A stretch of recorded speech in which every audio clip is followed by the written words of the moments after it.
ನ್ಯೂಸ್ಗೆ ಸ್ವಾಗತ. ನಾನು ಪ್ರಜ್ಞಾ ಶಿಮೂಳೂರು.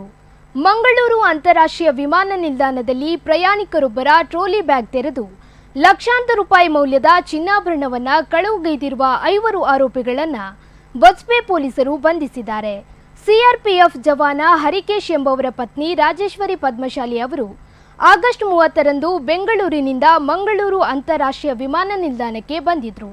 ಈ ವೇಳೆ ಆರೋಪಿಗಳು ಅವರ ಲಗೇಜ್ ಟ್ರೋಲಿ ಬ್ಯಾಗ್ ಅನ್ನು ತೆರೆದು ಸುಮಾರು 4.5 ಲಕ್ಷ ರೂಪಾಯಿ ಮೌಲ್ಯದ ಚಿನ್ನಾಭರಣವನ್ನು ಕಳವು ಮಾಡಿದ್ರು.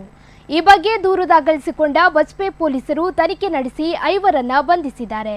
ಬಂಧಿತರನ್ನ ನಿತಿನ್, ಸದಾನಂದ, ರಾಜೇಶ್, ಪ್ರವೀಣ್ ಫೆರ್ನಾಂಡಿಸ್ ಮತ್ತು ವಿರಾಜ್ ಎಂದು ಗುರುತಿಸಲಾಗಿದೆ.